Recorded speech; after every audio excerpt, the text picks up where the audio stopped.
Hey guys, welcome to Don't Worry Wednesday. As you see, we have once again Joe with us as always, but this time this Joe is a different Joe, and I'm not going to apologize for that because Joe is amazing, and you'll have to deal with it.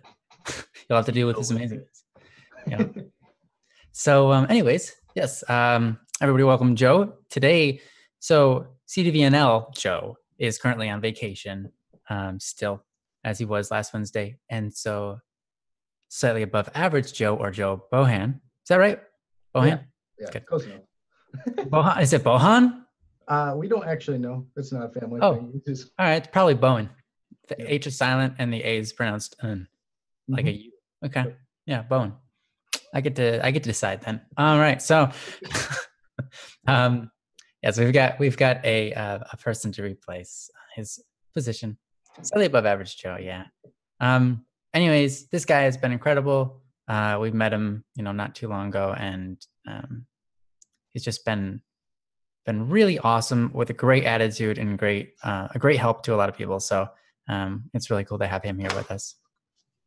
Anyways, getting started. You guys all know what this is.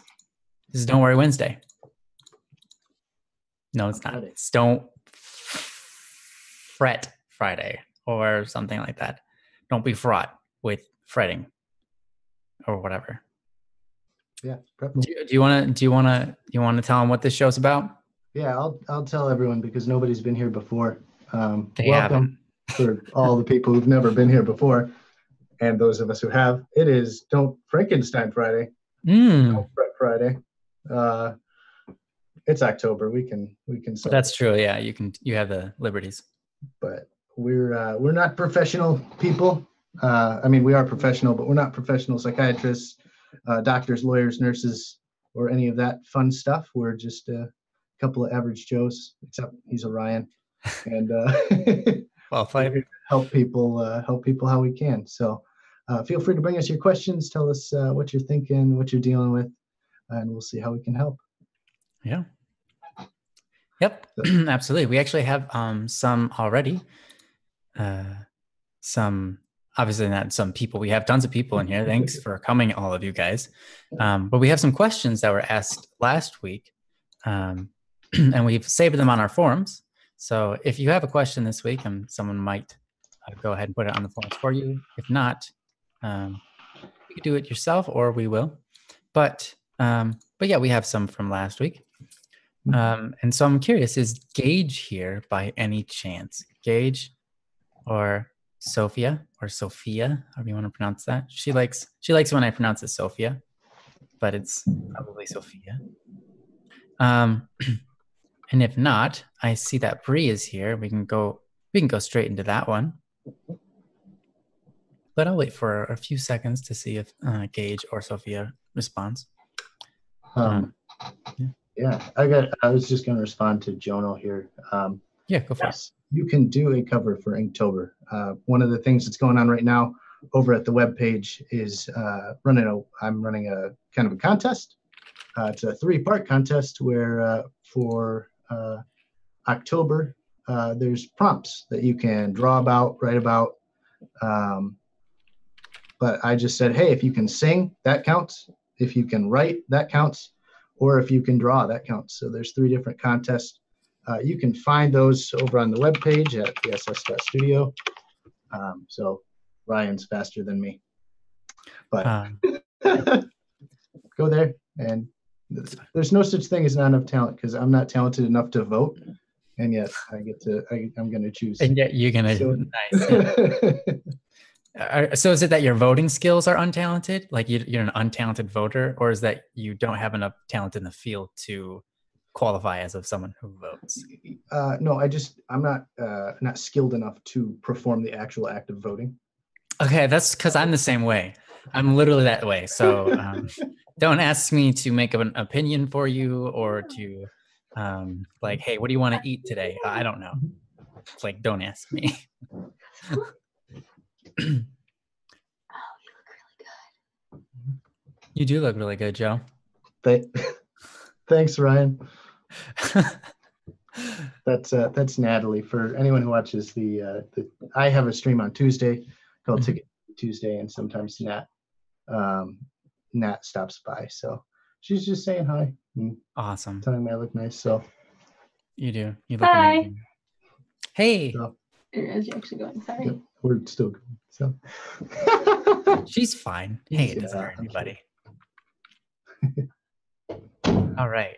So, I guess I haven't seen anything from Gage or Sophia.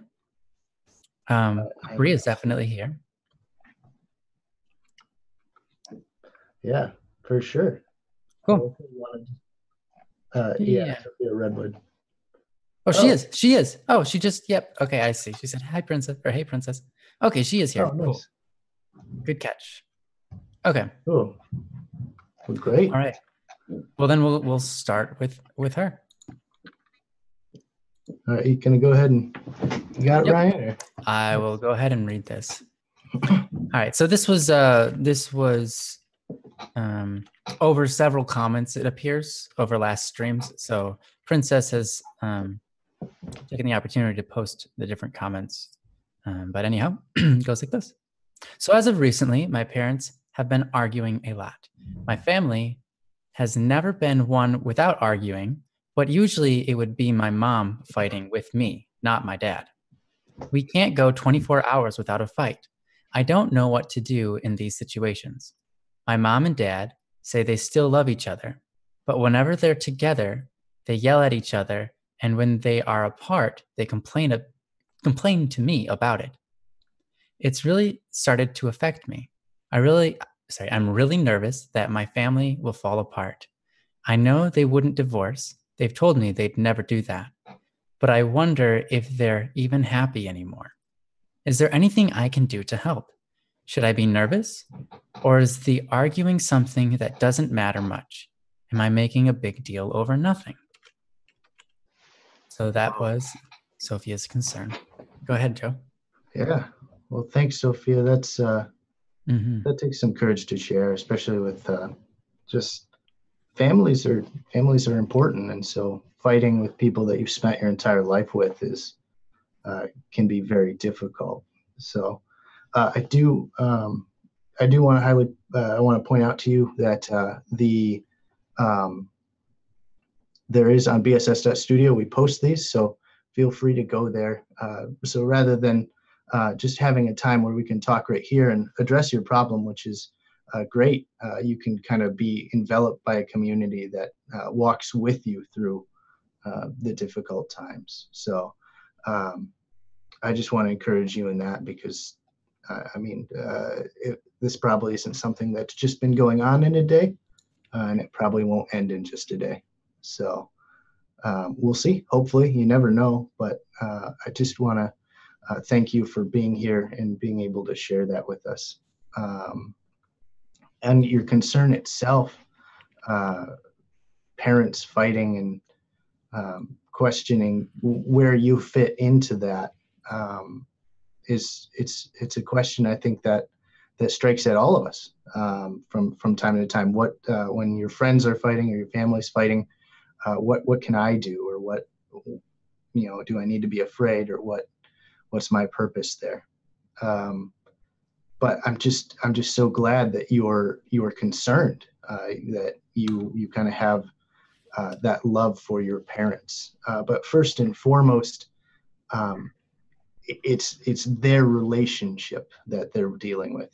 Fighting, yelling at each other in and of itself isn't necessarily a bad thing if you are working with the other person to resolve conflict and to deal with things that are happening in life. I know there are many things going on in a family, bills you have to pay, and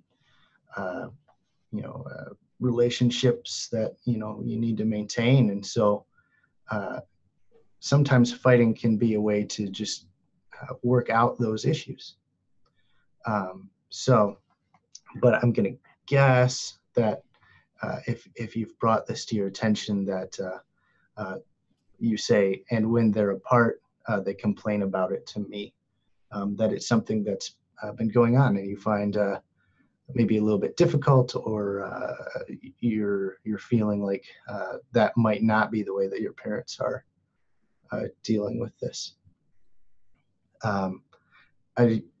I kind of tried to answer a little bit on the webpage, but the importance of love, just understanding what love is, because one of the things and I'm only 25, so I have a pretty young life here as well, but I've learned that people love each other in very different ways. Not always the same. Yelling can be love. Play fighting can be love. And sometimes from the outside, it doesn't always look that way. But the importance of knowing what true love is can really help you in this instance. A person we know here once wrote a song on true love, and I posted that, and you can find that on the webpage.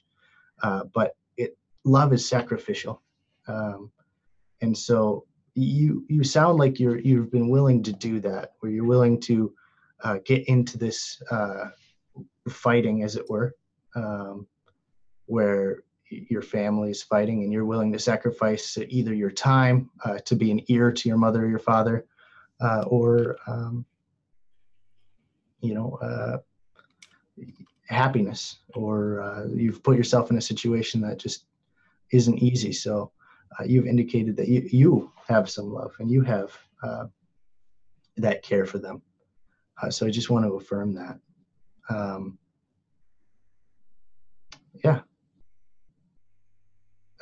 In terms of things you can do, talking to your parents never hurts. Like you said, they complain to you about it, but I assume that you love both of your parents. So you never want to talk bad. Talk positively about your parents to the other parent when they're complaining to you, just to kind of change the way that other person appears to them, because a lot of it, especially assuming you're they've been together for a while, and so they've had times where they know this love, and they know what love is. So sometimes we all just need a little bit of a reminder for that. In regards to being nervous, it's okay. There are lots of things that make us very nervous. So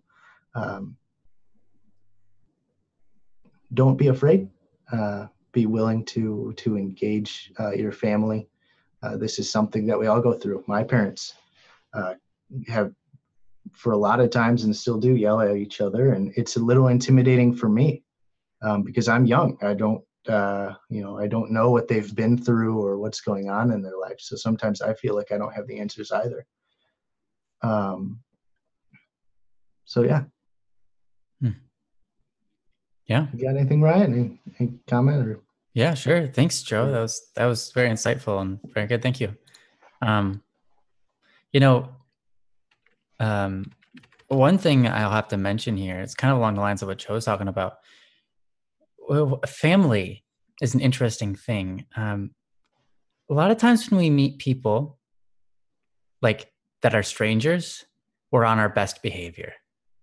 But when we're among friends, or even more so when we're among family, we let ourselves go. We forget to try our hardest to look our best, and we just let go of that. And because we're really comfortable around the people, we're not afraid of letting out all of our feelings, especially our anger or our disappointments. And then that can turn into accusing other people or accusing your family, and it's ugly. It's not pretty. And I think it's important to remind people to try to be their best for the ones they love the most. But a lot of times, the ones we love the most are the ones we're most comfortable with. And because we're comfortable with them, it's so easy to just let loose and show your worst sides of yourself. This happens in every family. This happens in every single family. Now, of course, not all the time are people fighting or yelling at each other constantly, like every single day. I think probably something might be going on between them, not necessarily that's destroying their, well, not something necessarily like they're mad at each other, but their daily lives aren't filled with enough good. I think they're not focusing on the right things in their life. So, as Joe is suggesting, try to get their focus on more positive things, so that they look at things more positively. I know we've talked about this many times. You've been here a lot. We talked about this yesterday, but the more you think about positive things, the more you notice them, the more they impact you.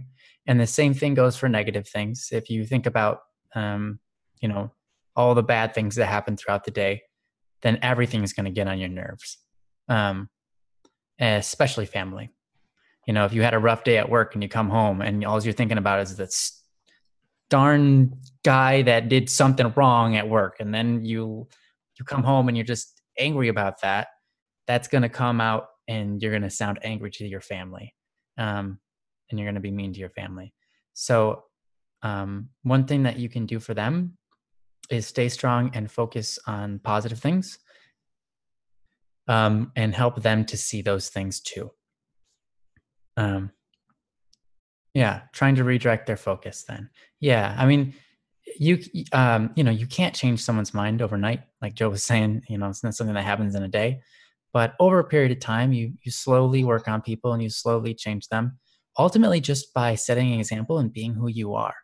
One of the best ways to change your friends or your family or your loved ones is to just try to be the best version of yourself. And then when they see you doing that, they start to be encouraged to do the same. And you affect their habits. So just by being around them. Now, it's kind of interesting when you're a child, or rather, I don't mean child as in young. I just mean the child of an adult, someone who is your parent. It's kind of interesting because you're trying to influence your parents to be more positive, but everybody needs that. Every one of us, we fail, and our attitudes go sour from time to time. We have those. Maybe we have a bad month, or maybe we have an entire bad year, or maybe just a day. But we're all susceptible to, being mean or not being our best. Ultimately, one thing, you don't have control over what they watch on TV, if they watch TV, or what kind of music they listen to and that sort of thing. And they're not likely to listen to you. But I suppose you could bring it up to them and say, hey, I love you. And it seems like you're having, you're arguing with dad a lot, or you're arguing with mom a lot, whoever you're talking to. It's okay. It's great to have these conversations, by the way. They build up the relationship that you have. They aren't easy, but you have to be tactful and work your way into them slowly. If you're going to have a conversation with somebody that's about something that's personal and possibly painful for them, you don't start with that as the topic. You start with an entirely different topic. Like, hey, how's your day? Oh, cool. Hey, remember when was the last time we had spaghetti? Or whatever. It doesn't matter. You start with anything and you continue the conversation flow. And at some point throughout the conversation, if you see it leading into a direction, then you take initiative once it gets to that spot in the conversation where you feel like, okay, look, we can talk about this now. Because then you ease into it. It's not startling. Because when you startle someone with something that they feel like, your parents probably don't feel good about any of this. And they don't feel good that you have to go through it with them, right? They're upset at each other. They're upset at themselves. And that's, to just talk about that is hard. It's hard for them. So it's better to ease into that kind of subject in a way that's calm and both parties are trying to solve the issue, not just feeling attacked or reflecting on the pain that they feel, right? So that's why it's best to ease into it. But anyways, when you talk about the subject, you can ask them, like, what kind of things are you listening to throughout the day?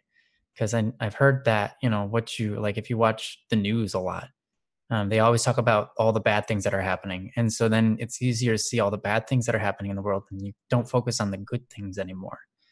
And, it's okay to talk about that kind of stuff with your parents. Some parents are prideful and they don't want to listen to what their kids have to say. That's unfortunate. But a good person, a good loving parent, admires their child and says, those are good points. A good parent is humble enough to understand that their child has good points to make, that they've lived their lives and learned things too, and understands that none of us are perfect. So it's important to be forgiving. I know that you are, but continue to be forgiving of your mother and father, and just encourage them. Try to be a good example by being your best, and that's all you can really do. Remember that I think what's super important is none of this is your fault. I know Joe says this a lot. I'm talking about the other Joe, but it's an important reminder. I think a lot of kids who go through issues with their parents fighting take it on themselves to be responsible for it. Say, how could I change this? And if I can't, it must be my fault. Or, it's my fault for not knowing how to fix this issue for my mom and dad, or whatever it is. Remember that their minds are their own and they have control over themselves. And it's never your fault what they choose. And how they act and their attitude is not your fault. All you can do is try to help. But if it doesn't help, even though you try, that's not your fault. And you didn't fail, okay? You didn't fail. All you did was you tried to do something good. And that's good. So in a way, you succeeded at being a good person, regardless of whether you're whether what you tried worked or not. But never blame yourself for another person's actions or how another person feels. It's not up to you. So yeah, my mom may take a while to catch on, but I'm sure my dad will definitely be open. That's good. Yeah. It depends on their personalities, and it seems like you know them better than I do for sure. Seems like you do. I've never met them, so yeah, you definitely do. But yeah, some parents are some certain members of the family, certain personalities are more open to conversation and adapting change than others. But for the people that aren't open, you can still affect them. Like, I'm sure you've heard this before.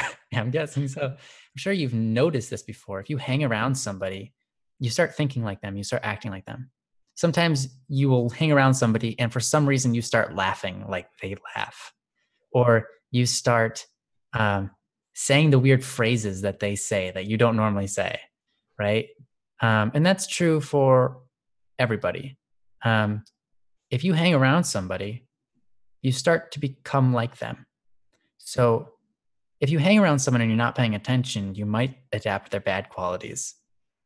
But if you're hanging around someone and you're doing it on purpose to help them, then just being a good example will affect them in tiny parts. So even if it doesn't look like what you're doing is helping, when you are just being around your mom and trying to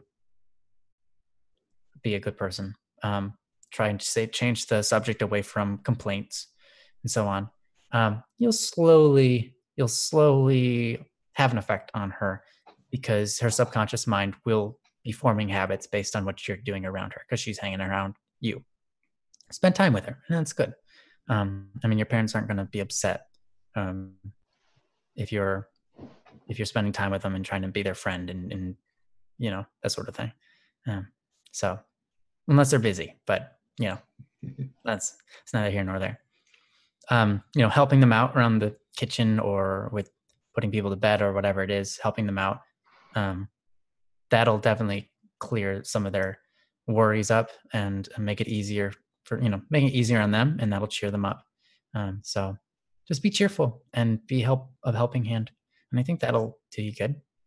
I'm sure you're doing a lot of those things already. So just continue fighting your battle. And I hope that what Joe and I had to say can really help you. Yeah.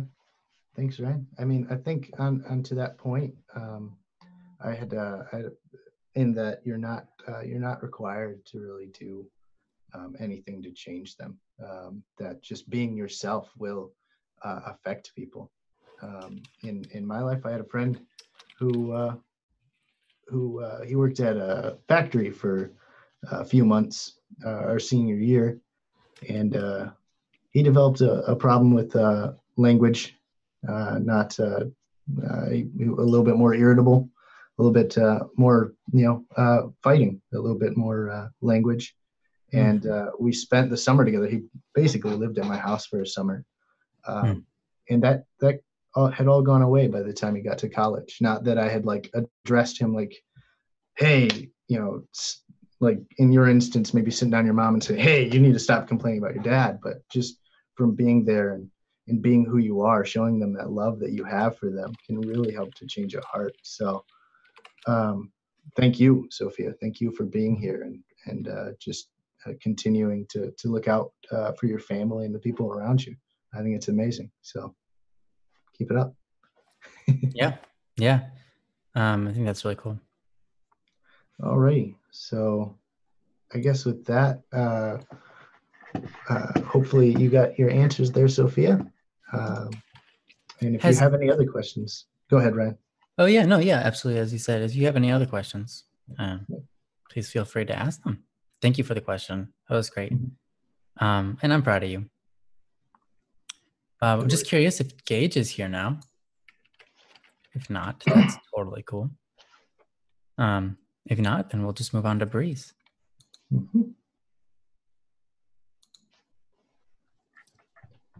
Let's see here. This is okay. I haven't seen Gage make any messages yet, so yeah, doesn't look like it. So okay, I don't think Gage is here. That's fine. Okay. All right. Would you like to read this one? Yeah, I'll go ahead and read this one.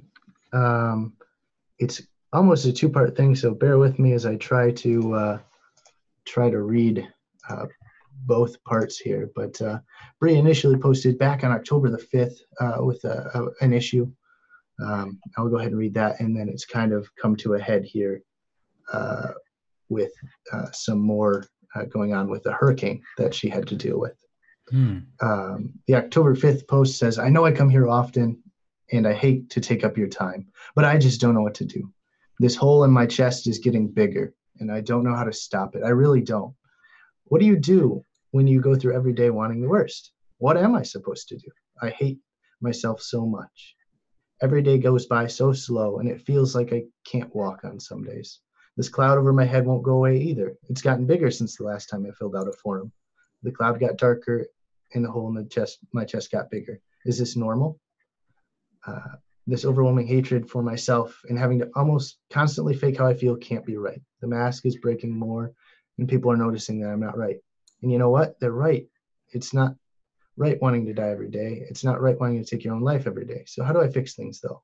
I've let this get bad, so maybe I should just give up. I don't know anymore. I have this voice in the back of my mind telling me horrible things that should hurt me, and I can't help but believe them at this point. I can't help but listen to the voice, and I'm slowly giving up. I know I shouldn't hurt people if I left, but I can't help but feel that they would be better off without me. I just don't know anymore. Which kind of comes to a head with this post from last Wednesday. So since I've been gone, I've realized something. Gone, probably referring to leaving during the hurricane. My family doesn't care about me at all. If not worse, they hate me. During the hurricane, my parental guardians drank alcohol. My mom and stepdad got in an argument like always, to the point that I got so fed up with it that I said that I should quiet down before we get in trouble. Well, along with a few choice words to my stepfather, he continued to tell me I was worthless. I would never amount to anything at all. I've heard all this before, but it hurts. As he continued to yell at me, he said the words I've been expecting the whole time he's been around me. You're so worthless. You're too weak to be in this world.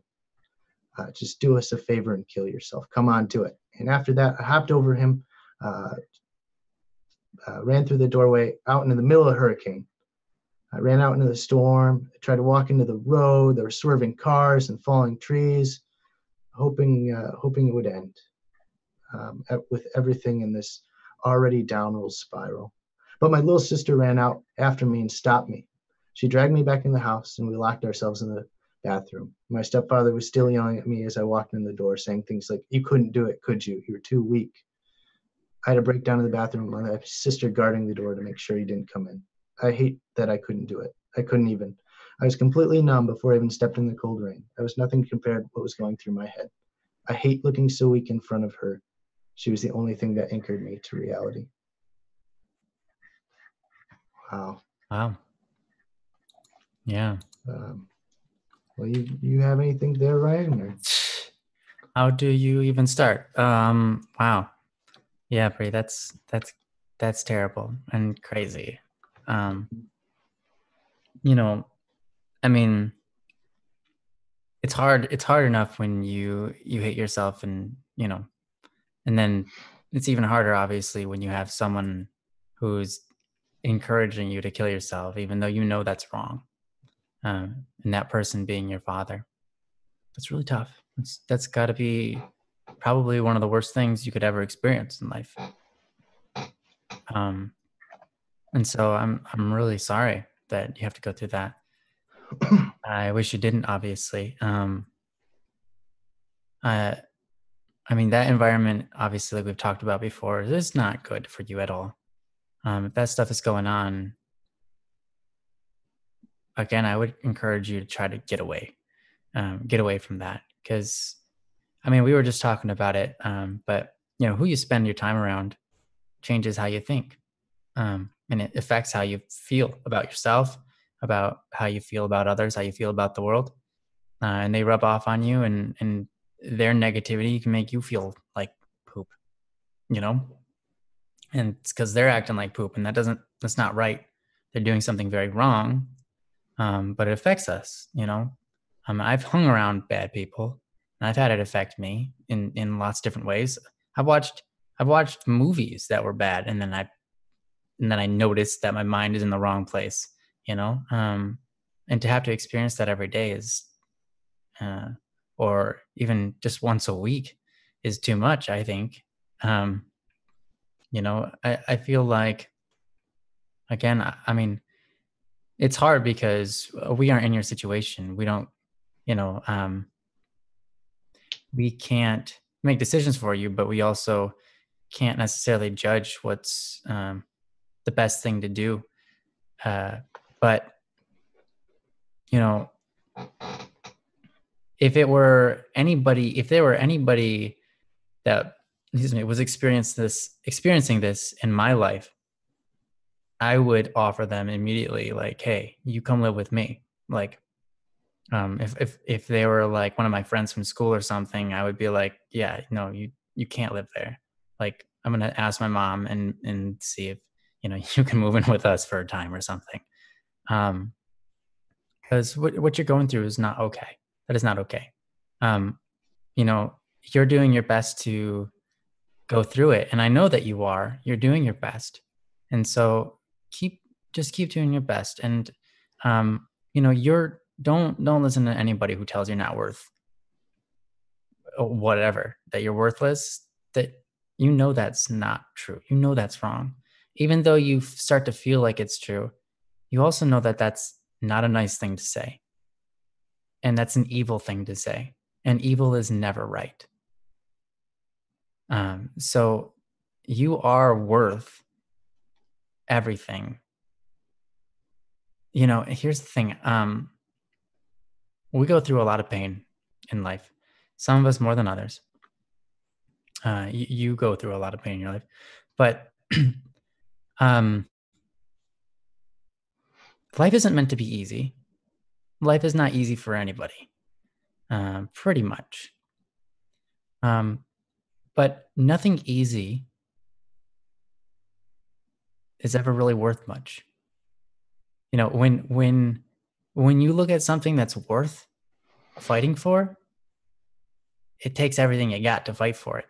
When you see something that's really hard to achieve, usually, like, the things that are worth the most in life are really hard to achieve, right? And sometimes even just living is hard. But that's another way to say it's worth something.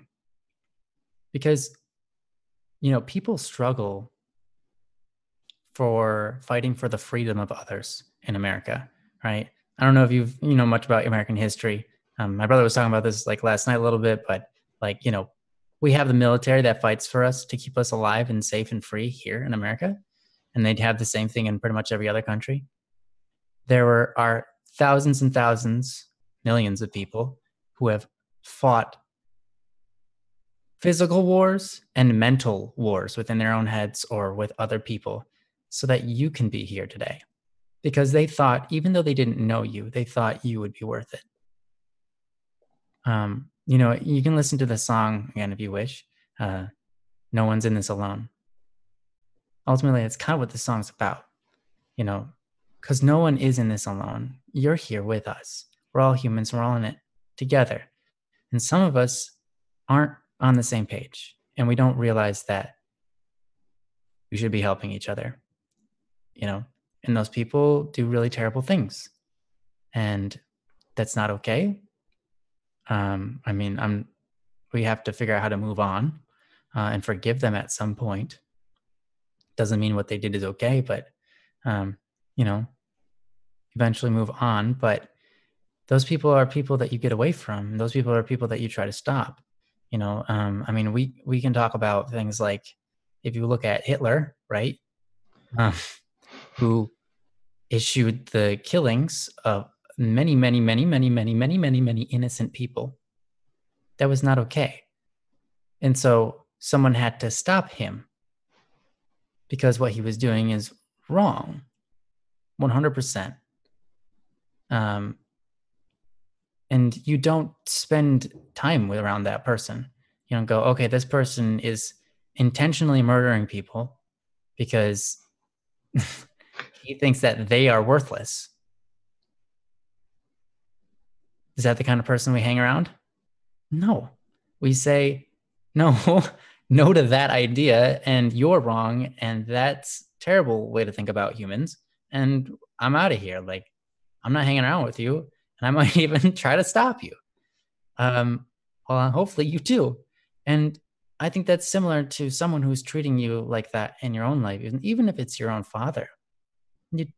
You can't just, unfortunately, you're in that environment, but you can't accept what he says. If his words are not to help you and they are intended to hurt you, then that's not the kind of thing that you take into yourself and say, yeah, this is true. This is what I want to hold on to. If someone is being mean to you, you take those mean thoughts and you say those thoughts are worthless because they don't help me. They don't help anybody.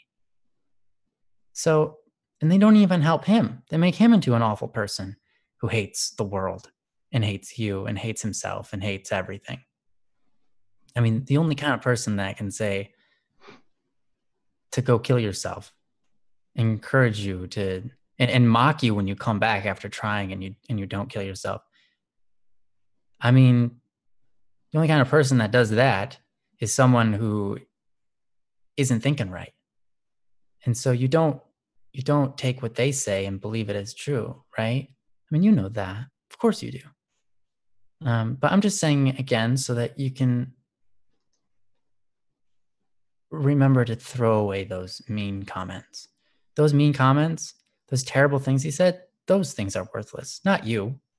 Those thoughts, those ideas, those wrong, terrible, stupid ideas are worthless because they don't move you forward. They don't help you, right? You know that. But again, I'm just saying it to re-encourage you. But again, I would really focus on trying to get away from it. I mean, it's okay. It's scary. It's scary. I understand. But it's okay to go live away from your parents. It's okay to go ask if you can live at a shelter of some kind. It's scary. I get it. It's scary. But it's okay to be an orphan. That's okay. There's nothing wrong with being an orphan. It's scary, but it's better to be an orphan among people who are loving and take care of people because they care about people. That's what orphanages do, by the way. They're people who care about people. That's why the orphanages exist. Well, there have been bad ones in the past that exploit the children for money, sure. But most orphanages aren't that way.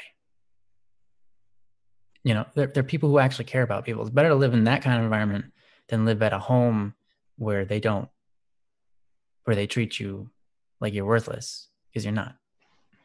And you understand that they were drinking, what he said. Yeah, right. What they said hurts. That's not okay. I know it still hurts. I totally understand that it still hurts. No matter how many times I say those thoughts are worthless, those are wrong, and you know that, but it still hurts. I totally understand that. It does hurt. If someone punches me in the face, I can say that wasn't right, but it still hurts. That's normal. There's nothing wrong with you for feeling pain when someone does something mean to you. That's normal, and it hurts. That's why I'm encouraging you to try to get away from it. Because if someone keeps on punching me in the face, then I'm going to try to avoid that person naturally, right? And so I would suggest the same to you. I mean, it's hard, but that's the only thing I can see as a advice at this point, is to just get away. But I know you care about your sister and your other family members, right? And so that makes it really hard, because how do you leave them behind? And so I can understand the struggle there. And so you either have to just sit there and take the punches to the face until you eventually leave because of college or work or getting your own house or falling in love with somebody and moving in with them after you get married, hopefully, and whatever. Eventually life will move forward for you. But at this point, it might be better to find a way to get all of your siblings out of that environment, because you care about them. You want them out of it too, right? You're old enough to do that kind of searching. Now, I know that you've tried to call the police or whatever, and they didn't, not the police, but protective services. Yeah, protective services. Yeah, you've called them before and they were very unresponsive. That's terrible on their part. But you can try to take things in your own hand. Find shelters. Ask them. Look on Google. Be informed. Learn things about that. Ask your friends. Ask your friends, the friends of your siblings. Tell people, and eventually just get out of there. But this is your life to live, and you get to pick your battles. Some battles you run away from. Some battles you fight. And some battles you just deal with. But you get to pick what you do. But I want to let you know that no matter what you pick, your worth never changes. And Bree, you are amazing. And you are worth fighting for, and you are worth dying for. So, I know it hurts. And it's okay that it hurts. That's normal. That's totally understandable that it hurts when someone tells you that you're not worth something. But don't ever believe it, even if it hurts. Don't believe it, because you are worth fighting for. You are worth dying for. You're a beautiful human being that has a good heart. So, you're not the kind of person that hurts people like your father does, right? So you're stronger than that. You're not giving into that temptation like he is. And so don't hurt yourself. Try not to. I understand the temptation is there, and it's hard, once you become addicted to hurting yourself or that sort of thing, it's hard. But chase a life of virtue. Chase the things that you want to see in yourself. And that will compel you forward beyond most problems in life. and especially your own feelings about yourself and how you understand yourself and how you feel your worth is. If you just focus on the virtues in life, focus on what can I do to make me a better person?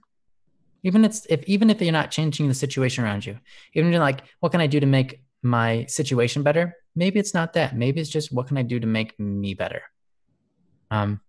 Me a better person. Because when you become a better person, that moves you through the situations that you have to fight.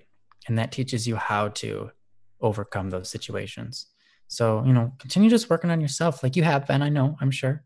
But just continue fighting those battles whenever you see the opportunity to make yourself grow or pretend to be someone better than you are. Do it. Because that's how you become better than you are. And that's really all you can do in life anyways. That's all you really have power to do anyways. You don't have power over your situation all the time, but you have power over how your attitude is. At least some power. I mean, no one's perfect.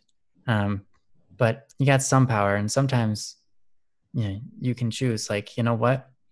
In this moment, I'm going to be the best version of myself. I'm going to do this and I'm going to do that. I'm going to take care of this person, even though that's annoying or whatever it is. But yeah.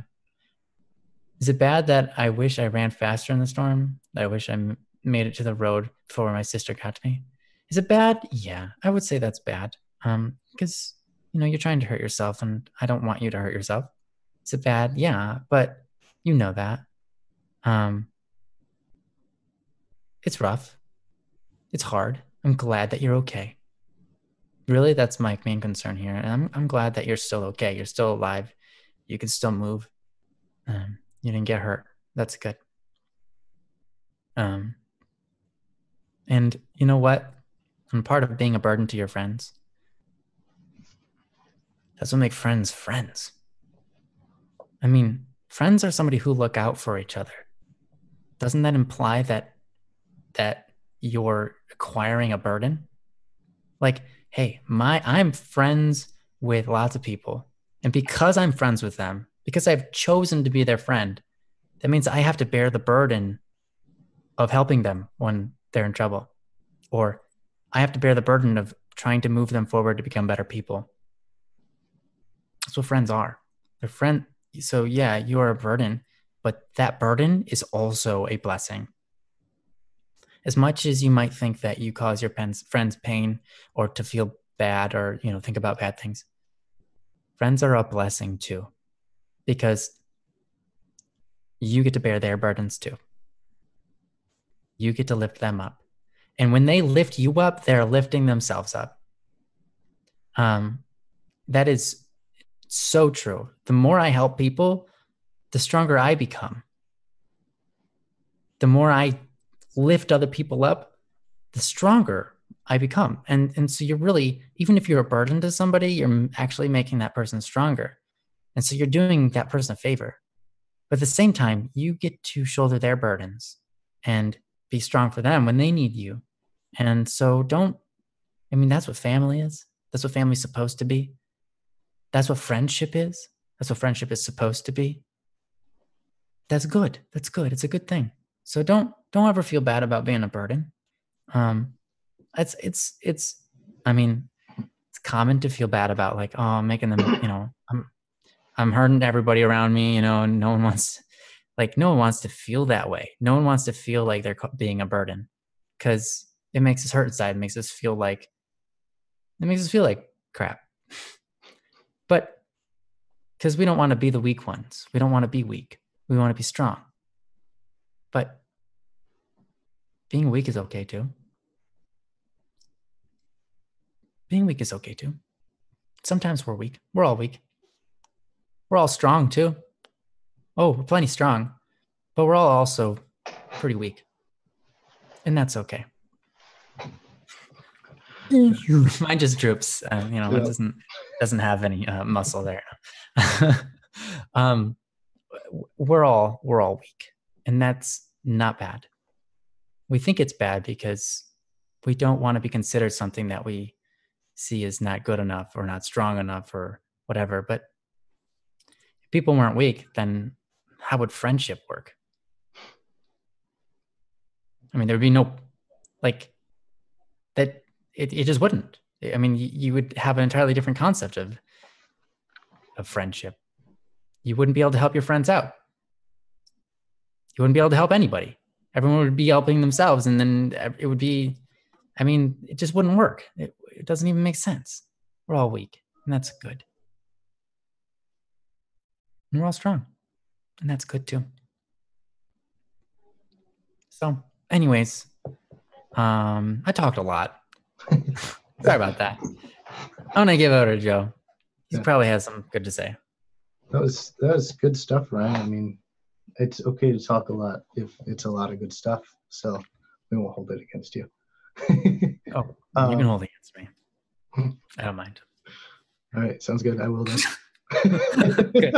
Next time we talk, I hope that's your complaint. Yeah. No, go on. Try to go just as long. 3. Perfect. I just want to say thank you for sharing again, because it's not easy. It's not easy to share your burdens with other people, especially when you feel like it's going to hurt them. You said here, my friends care for me a lot, and I constantly have the feeling I'm a burden to them. I constantly have a voice whispering quiet words that encourage the worst. And I think that's something that your other posts talked about too. Almost like there's a second voice kind of telling you negative things. And I just want to tell you that's not your voice. That's the voice that you've had. I mean, from your stepfather in this instance, from all the hurt and the anguish that this situation has led you, has kind of put that thought there, and that's not your voice. That's not a voice you should listen to. There's a song, I think it's by Third Day, The Voice of Truth, which is the other voice, the voice that's telling you that you are a wonderful person and you're a person that deserves love. You don't have to be perfect to deserve love. You don't have to be going out and rescuing cats from trees and stuff like that. You don't need to be a superhero to be loved. You can be loved where you are right now, and we do truly love you. Yeah.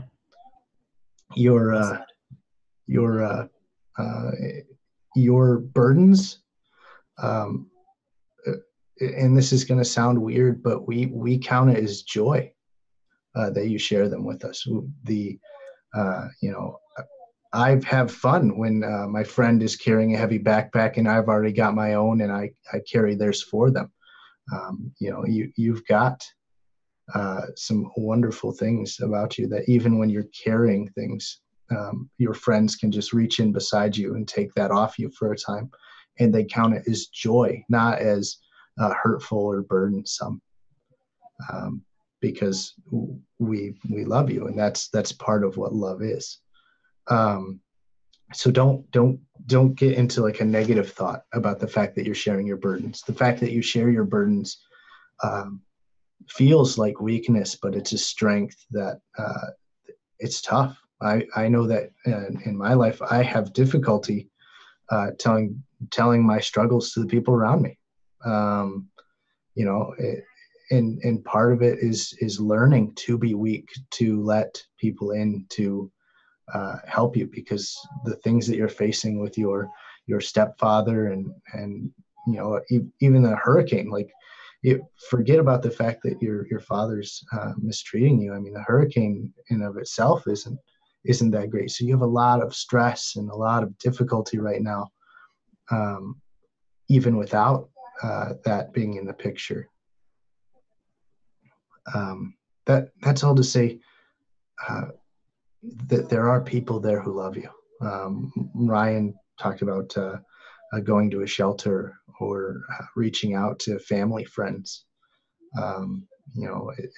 It's okay to get away for a while. It's okay, and if you have to, take your sister, however it works. But to not have that kind of negative voice is really important, because sometimes it takes time listening to the positive voice, listening to the voice of truth.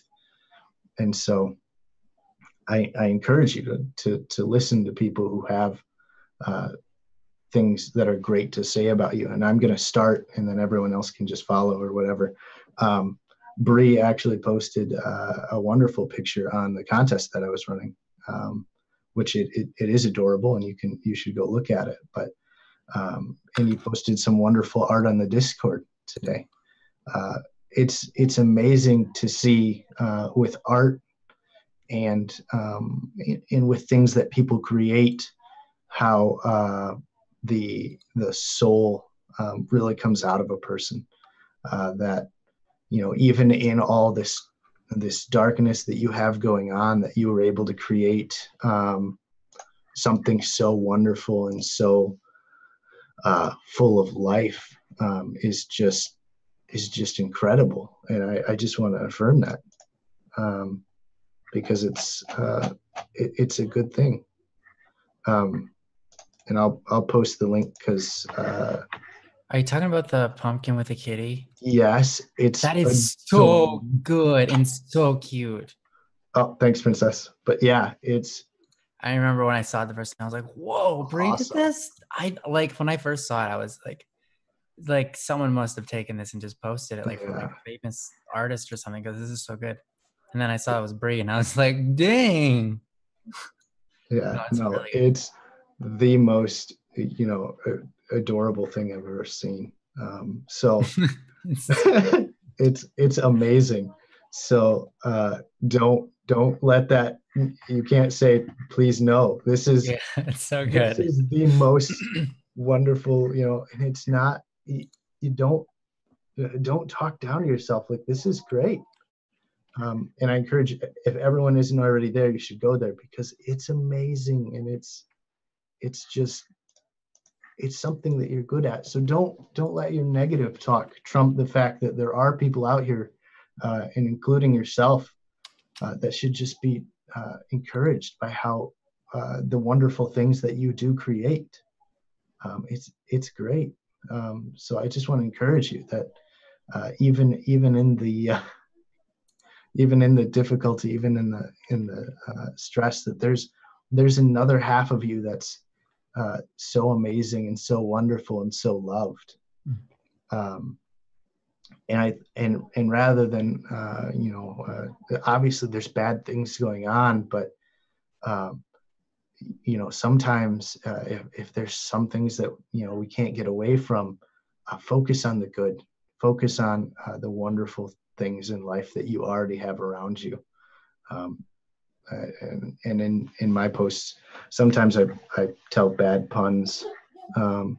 That's usually how I lighten the mood and just help people to get out of that the way of life where we're so concentrated, we're so focused on some of the dark things in life that sometimes we just have to tell a bad joke or two. And I think I told this one to Bree, but I'm gonna just share it here. So, Ryan, did you hear about the cat who got stuck in the bag?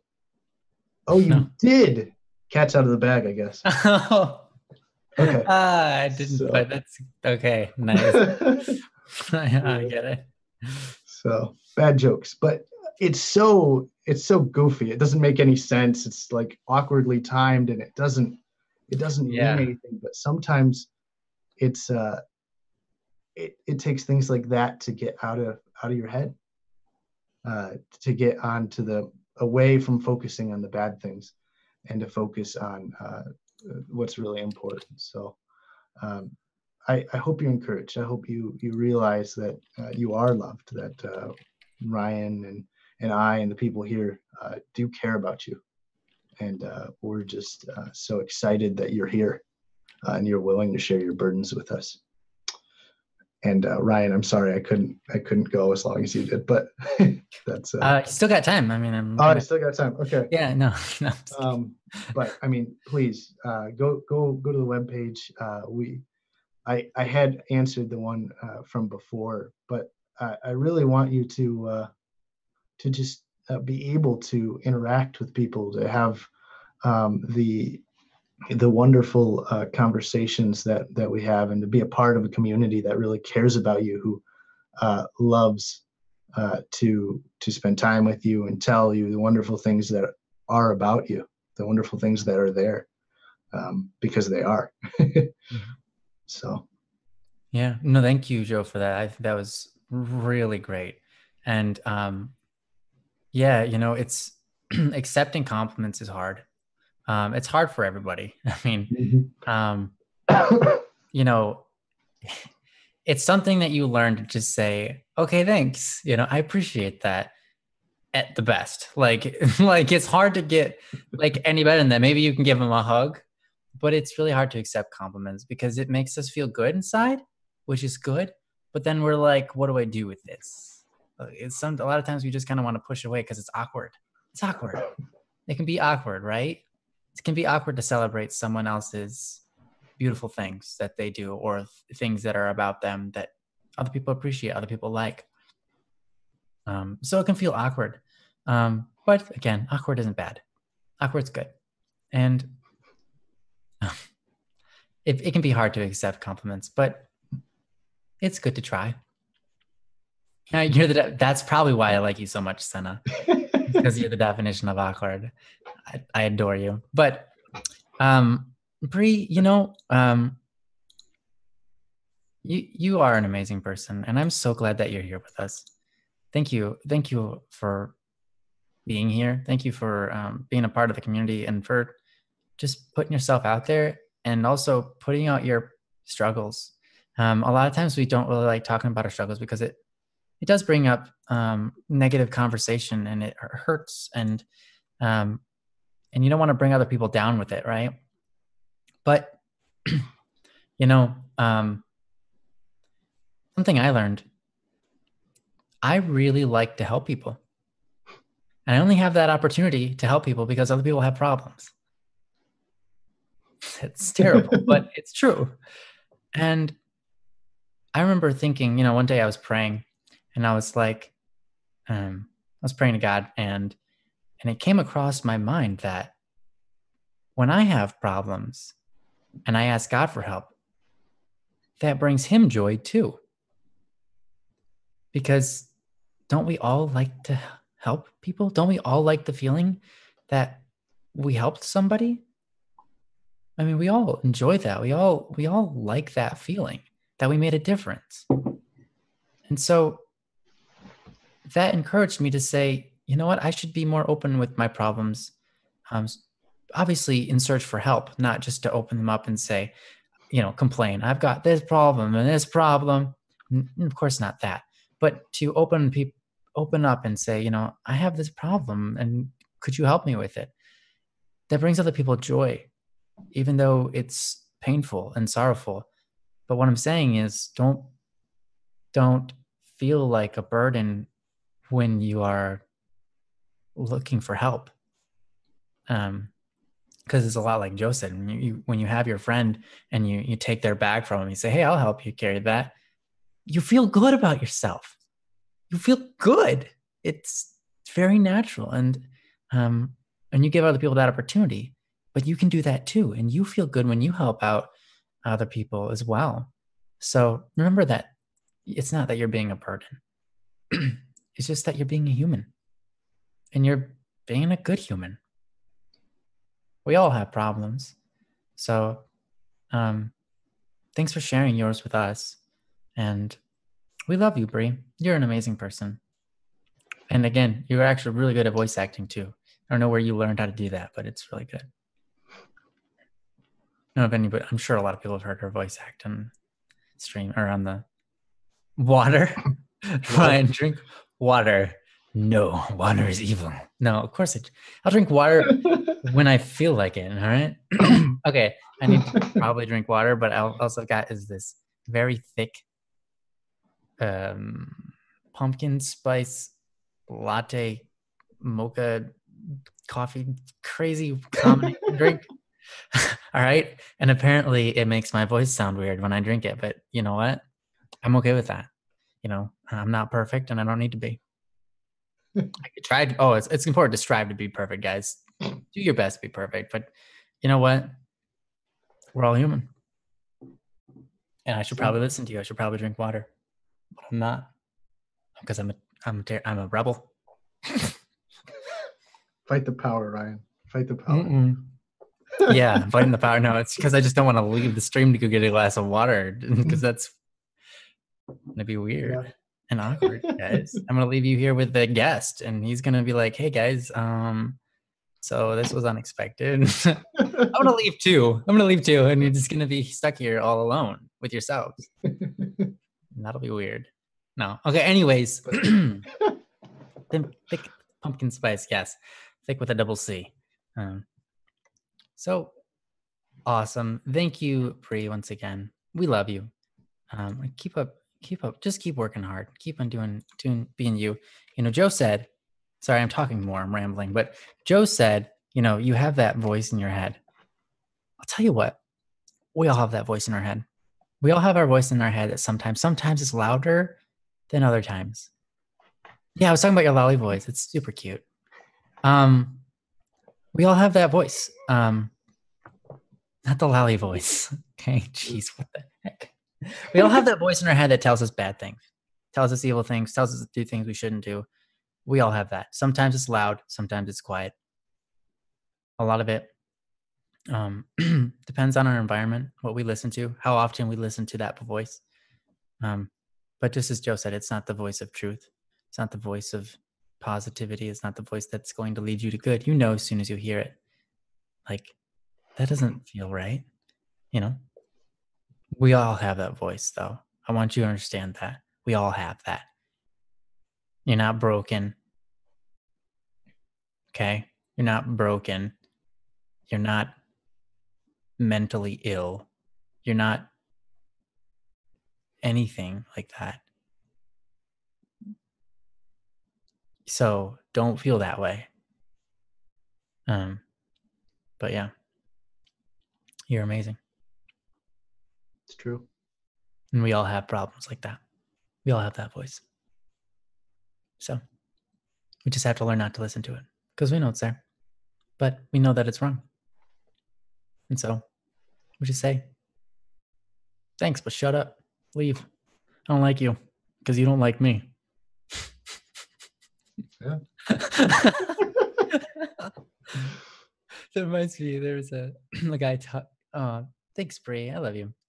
Brie. I remember there was a guy who was talking from stage, and he was telling a story about when he was young, and he lives in I was about to say New Zealand, but that would be terrible because it's Australia.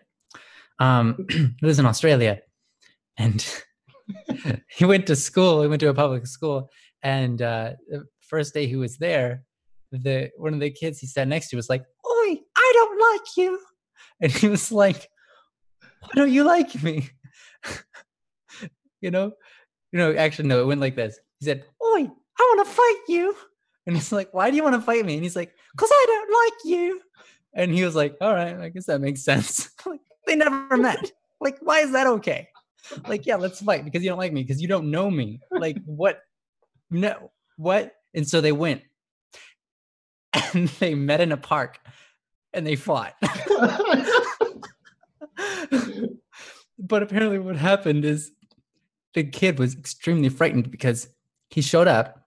You know, he's on his way there and he's all like, yeah, pumping himself up. He's like, man, I'm awesome. I'm like, I'm gonna like do this move on, bam, I'm gonna, and he's like taking sticks from his yard and he's like breaking them in half with his knee and he's like pumping himself and like, I'm gonna destroy this kid, and he gets there and there's like, and he's like in like 6th grade or something, and there's all these 8th graders that show up, and he realizes like, oh no, because all these 8th graders, they just come out from behind the trees and they circle him and his friend, and not his friend, but his enemy.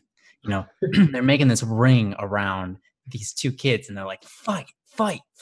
And like when anyone tries to leave, they push him, they push him to the circle. He was in that situation and he was terrified, right? And he's like in that position where he's trying to like figure out how not to puke. He's that terrified. And so he resorts to like the only thing he can think he can do. And he jumps and he kicks. And he's like, whatcha? And then as soon as he lands, he runs. He just breaks for it, and he hops on his bike, and he goes home. And then once he gets home, he realizes, oh no, I just ran away from a fight. When I go to school tomorrow, that's what I'm going to be known as, the kid who ran away from the fight. Oh, I'm going to get picked on so much. So he goes to school. He was trying not to. He woke up that morning and he was like, Mom, I'm sick. I can't go to school. And she was like, no, you're not. Go to school. And so she goes to school, or he goes to school, and he shows up, and his friend comes up to him. Like, he's noticed some people staring at him, and he's like, oh no. His friend comes up to him and he's like, so, is it true what I heard? And he's like, what'd you hear? And he's like, I heard that you kicked him in the face and said, I'm done here, and took off. And all the 8th graders saw it. And he's like, yeah, I did that. That was me. Mm-hmm. And so from then on, for his school, everybody knew him as the kid that was like, yo, you want to fight? I'll kick you once in the face. Because apparently it had connected, and he did not know it. It actually connected with the kid's face. And so he was like, yeah, I did that. I'm like, oh my gosh, that's amazing. That has nothing to do with the story. I just kind of about what's going on in the stream, but I just wanted to tell the story because something happened that reminded me of that. I don't remember what. I'm sorry, guys. Tangent. But I thought that story was hilarious. It's owning up to it, like, oh no, what did you hear? And then all of a sudden, I heard you just kicked someone in the face, said, I'm done here, and you left. You got on your bike and rode away. And he's like, yeah, that's what happened. Brilliant. I think at this point we don't condone kicking random people in the face, but no, okay. Funny story. It's a funny story. It's a funny story. Obviously, that's how do we even get into the story? I don't remember. I'm sorry, everybody. Scott Hahn tangent. Scott Hahn, yes. Princess knows Scott Hahn. If you don't know who Scott Hahn is, he is a speaker, a religious speaker. He's amazing. I can share some of the audios with you if you like. But very, very in-depth theologian. He studies scripture, and he is an amazing speaker. I mean, he's just awesome guy. But anyways, that's neither here nor there. That's who Scott Hahn is. I thought she was saying we Scott Hahn a tangent, but no, Scott Hahn. He always goes in tangent. Whenever he talks, he has something he thinks about, and he's got to say it, even if it's totally not on subject. But it's always informative and helpful. Somehow that story is going to be helpful to somebody. I don't know how. Good luck. All right. Bye, Bree. Have a great night. See you, Bree. Thanks for coming. Yeah, thank you. Bye-bye. And Princess, we'll go forth or something. Yes. Is Gage here? Did Gage show up yet? If not, that's fine. Yeah, I mean, I haven't seen him comment. I've seen you comment once. You're here. Oh, yeah. I am. You're here. Whoa. Wait, what? Ryan's here. Oh, hey guys, how's it going? Welcome. I mean, hey. Hey, Sai. Sai. Long time no see. Yeah, welcome back. Hey. All right, so continuing on. We've got another one from we've got one from Achilles. Achilles is here. Akil. Akil. All right. Yeah, it looks another like one with a poem attached. Yeah. Let's see if I can. Is it my turn or your turn, Ryan? I guess I'll read it. Okay. I'm not as good of a reader as you, but I can read it. You might be laughing, but I didn't learn how to read until I was in 3rd grade. Actually, it was Jesse's mom who taught me how to read. Whoa. Before I even knew Jesse or that they were. And it was funny because when I met Jesse, I had no idea. And so like it was years later, it clicked, and I was like, wait a minute, your last name is Van Slyke. He's like, yeah. And your mom's a teacher. He's like, yeah. I'm like, I've heard that like 40 times, and I just realized your mom was my teacher back in 3rd grade. He's like, yeah, duh. Well, he didn't really say that, but I mean, like, for some reason, I have this vision of who Jesse's mom is, and then I have a vision of a teacher, and I don't put them together. They're like 2 separate people in my brain, and I don't know why. It's weird. But anyways, regardless, Is Akil, do you want us to go through it? If you've got to run, I mean, I don't want to, oh yeah, if you've got to leave, I don't want to. take that away from you. You got to hop off. Yeah. Should we wait for yours until another time? I think that we're probably going to have to. Yeah. Okay. Well, good luck, Akil, with wherever you're headed off to. We Hey, appreciate it. Amira. Amira is here, and in fact, Amira, would you like us to talk about the one that you gave us? It was like several weeks ago at this point. But since you're here, oh wait, actually, no, maybe we got to that already. It was a long while back. It was Maria Senpai that we didn't get to yet. Oh, okay. I know that Amira had one a long time ago, but we're never able to get to it. It was on October 5th originally. Also, we just answered one from October 5th, anyways. So, Yeah. I mean, we have her here. Yeah, if we didn't get to you, might as well. Yeah, I don't know if you're struggling with the same issues as you were before. Sure, sorry, I've been really busy. You never got to me. Okay, yep, let's do it then. I'm glad you showed up. Actually, so Joseph Bohan is with us. Joe is with us, and he has already responded in text to your comment on the website. And so has Jan Wallace. So if you want to see those, there you go. But let's answer it here too. So this is what you've said. This is on October 5th. This is from Amira, by the way. Yeah. I'm trying to find a way to commit suicide because I'm worthless. I'm a worthless excuse for a life form, but I can't pull myself to do it. I don't have depression, but I do have PTSD and endless bad luck. In case you don't know what PTSD is, anybody, it's post-traumatic stress disorder. It's where you get flashbacks that can make you into a panic or just really socially anxious or whatever it is. But yes, it's a trauma that comes from a past experience. That I really don't want to live. I'm positive there's no purpose in my life, unless that purpose is to make other people's lives more miserable and suffer endlessly. No, I don't. I doubt I really matter to anyone, considering how hopeless and worthless people see me in real life. I don't know what that feels like to be loved, in parentheses, because this is over a conversation, I believe, of responses. As far as I can remember, I've never been happy. I was a victim of child abuse. My teachers and other adults hated me because hated me and treated me like a useless idiot. Everyone who has ever been involved with me got hurt.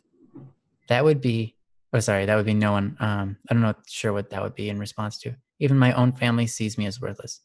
Okay, I think that was probably something like, somebody loves you or whatever, but he said that would be no one.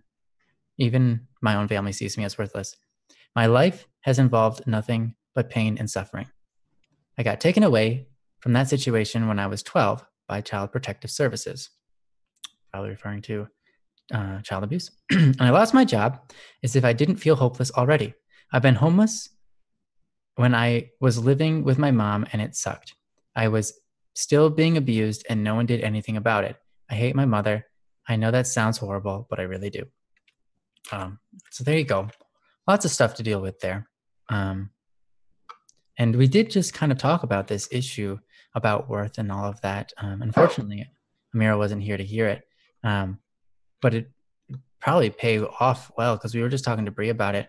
You can rewind the video like 30 minutes or so and listen to especially what Joe had to say here. Was really good. His was more short and simple. Mine was really long and drawn out and ridiculous. But I would encourage you to go and listen to that if you've got time. But if not, I understand. But I do encourage it. So anyways, I'm going to give the floor to Joe here and see what he has to say about all of the concerns and issues you're going through. Thanks, Ryan. Yeah, you kind of asked Amira, what do I do? I'm a nerd. I like to hang out and listen to Ryan's music, and so that's what I do here. But no, I just enjoy the community that we have, and so I spend a lot of time here, and I hope that we have some good words to help you out. Like Ryan said, Ryan says he dragged out a response, but he just had good words for a long time. So go ahead and go back and watch what we had to talk to with Bree, but I think it'll be just as important to answer your individual situation.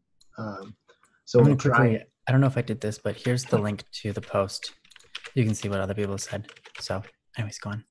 Oh yeah. So yeah, Ryan did the website is back up. So I mean, feel free to hop on in there because this is a conversation. We can only have it really for the most part right now one way. But if you go join the website, log in there, you can have the community gather around you and really help you as you deal with the things that are going on.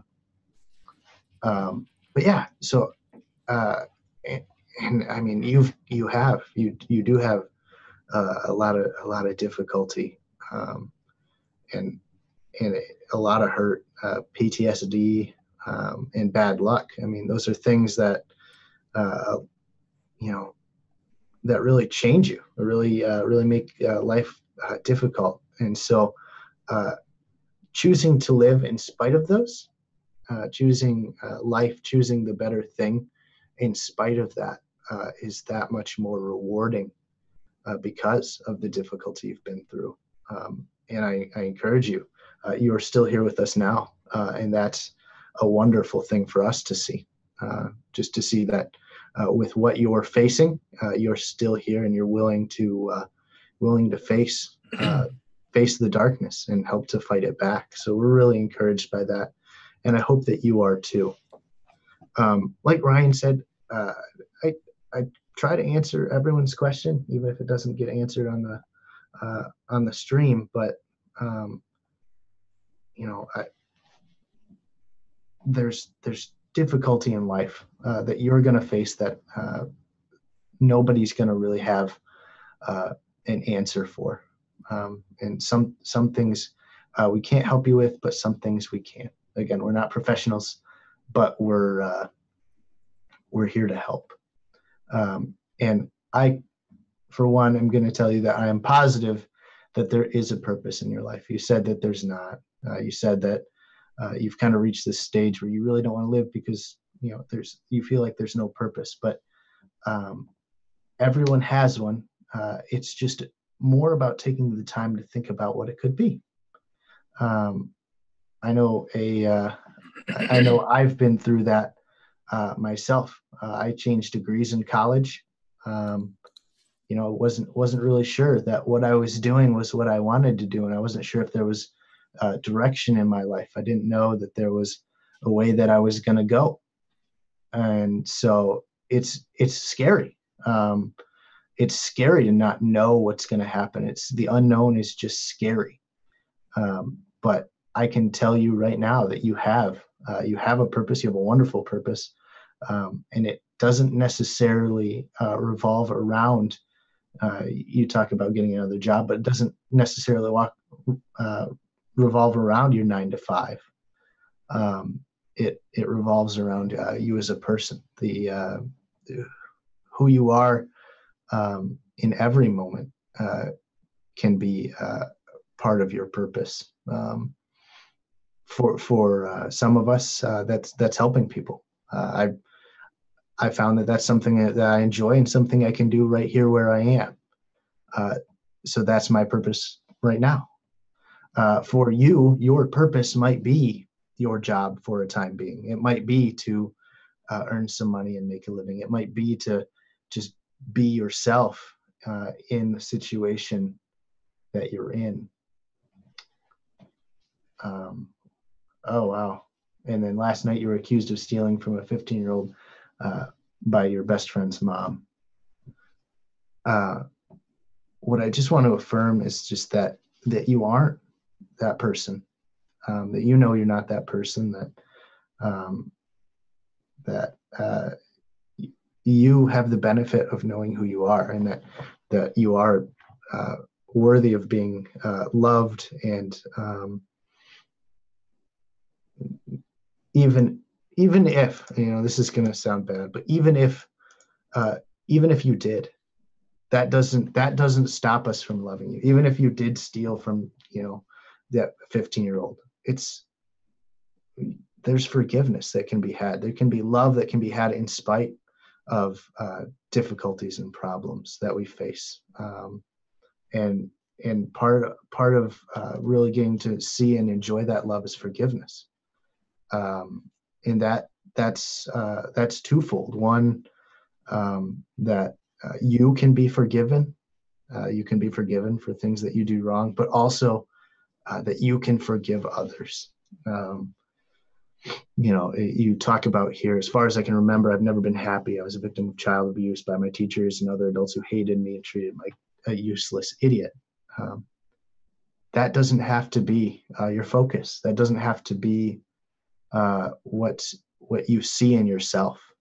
What you see in yourself can be something amazing. What you see in the loss of a job can be an opportunity to start something amazing, to find another job or another life to start.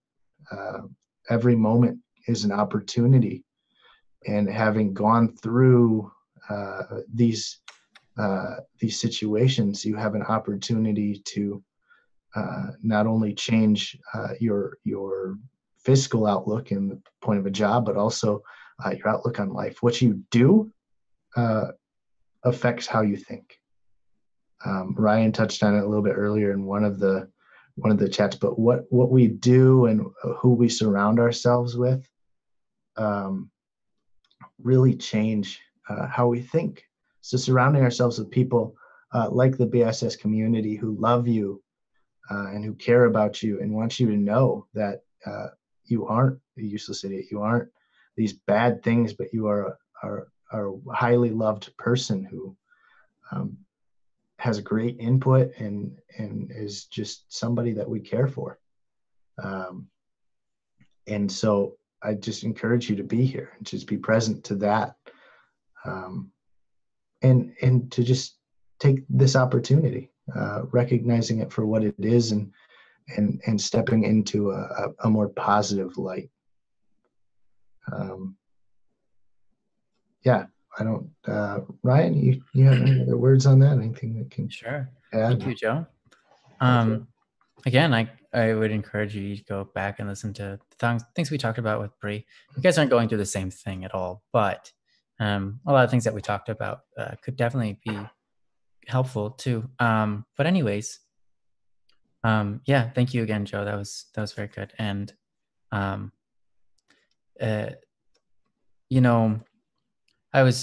really glad that you're here with us, because last time I talked to you was basically the day that that was October 5th, I guess. It's October 5th. I haven't talked to you since then, and you kind of, not that it was up to you to message me. I should have messaged you, I suppose.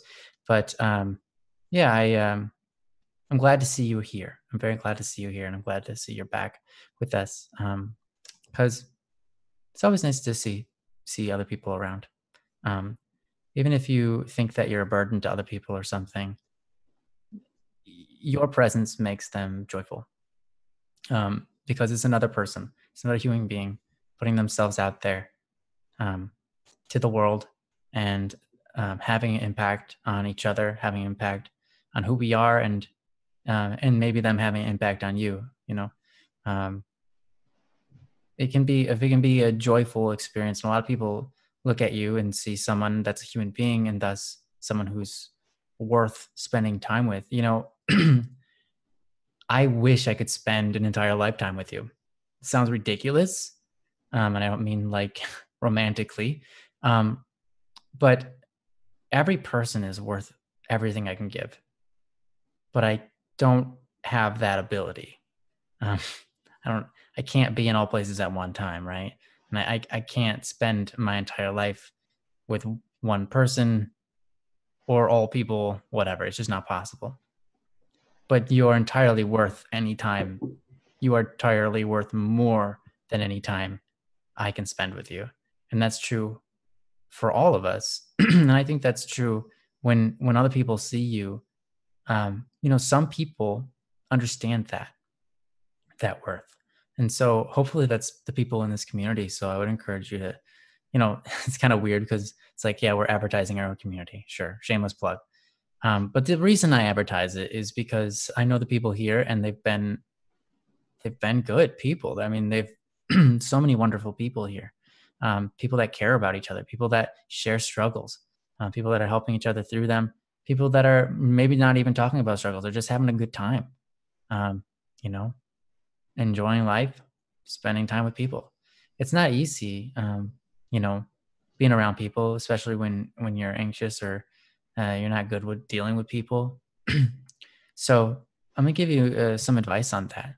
I think I might have given you this advice before, but I don't remember. So I think it's important when you're dealing with people to remember this one thing. It doesn't matter what you look like. It doesn't matter what you look like to them. The only thing that matters is what they look like to themselves when you're around them. So when you're around people, just make them feel good about themselves. Point out the things that you like about them. And then you'll be a good people person. That's it. That's all it takes. Talk to people and even if you're not really interested in what they have to say, try to be interested in what they have to say. Because you don't know, especially sometimes we just don't have anything that we relate to a person on. Like they're talking about some video game you've never played before and you don't care about because you're never going to play it. And you don't that doesn't even sound fun. But guess what? You don't know about that subject. So now you have a lot to learn about. So you have a lot of ability to ask questions about that subject. A lot of times we cling to people we have a lot in common with, but sometimes it's actually even easier to cling to or strike up a conversation with someone we don't have anything in common with because they have so much information that we can learn from. So you just say, oh, I've never heard of that game before. What kind of game is it? And let them explain it. And I'm like, oh, okay. What kind of things do you like about it that over other games? It's just an example. Maybe it's farming. Maybe they like cars. That's weird, but some people like cars. Maybe they like ships. Maybe they like warships with cannons on them, right? I don't know anybody like that, Joe. Rude. I'm just kidding. Ships are awesome. I talked about, I don't know, who did I say this to? I think I said it yesterday to somebody, but wouldn't it be awesome to live on a warship that was just on the land and you turned it into your own house? Like a giant warship that you turned into your own house. That would be huge and it'd be awesome. True. Period. I mean, that's pretty sweet. But anyways, it's easy to talk to people. All you have to do is try to make them feel good about themselves. Ask about them. Focus on them. Don't focus on yourself. Because as soon as you start focusing on yourself, you're like, oh, what do I look like? Oh, is my hair messed up? Is my breath smell funny? Or maybe you're thinking about because you're online, you're doing it virtually, and you're like, oh no, what are they going to think about me? Am I typing all of my words correctly? Are they grammar Nazi? What happens if I say something that hurts somebody's feelings and I do it on accident? Maybe I should just not be around people. I'm not good with them.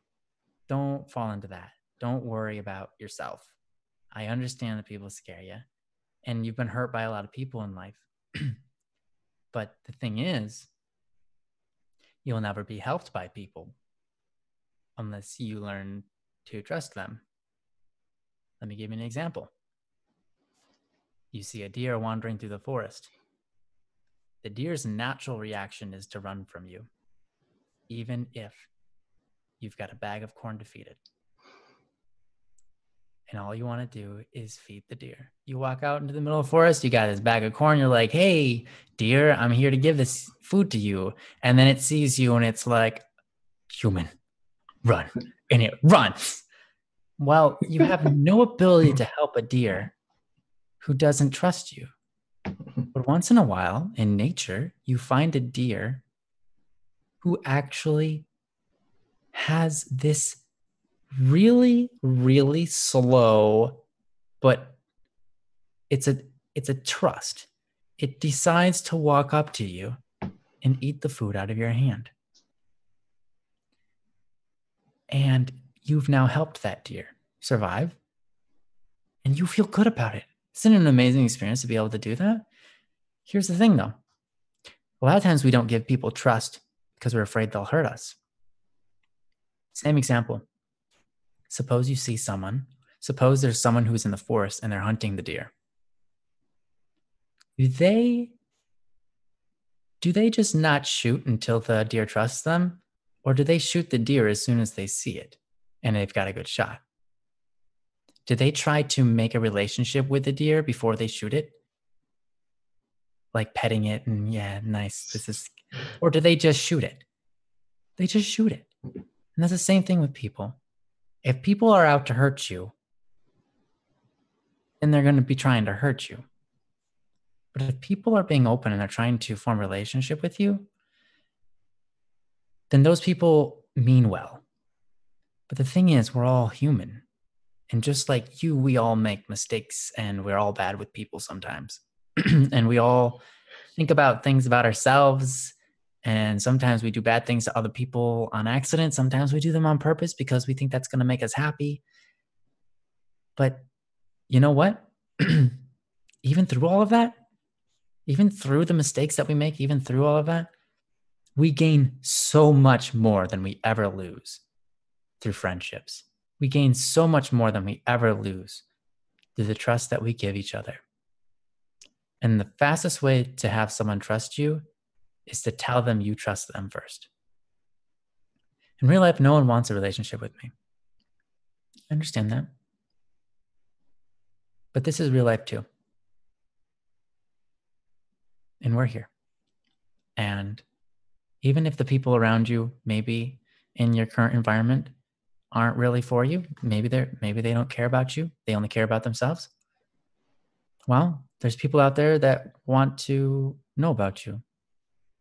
And you just haven't met them yet. Okay, that was off key. No, I mean, we've talked. I got to know you a little bit. And I'm really happy you got a new job. That's super cool. I'm so glad that you did, because the last time when we talked, we had a proper conversation, and it was not a bad conversation. It was enjoyable for me. I got to learn about you a little bit.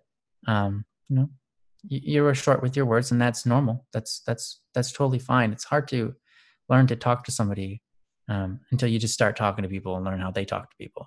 Like, that's how you learn to talk to people. You just try, and then you figure it out. Like, oh, it's like something you just innately learn by doing it. So you just got to give it a try, and you got to, do your best. But you're completely capable. I can tell you 100% completely capable. Like, you are not a broken person. You have nothing like mentally distorted or crazy about you.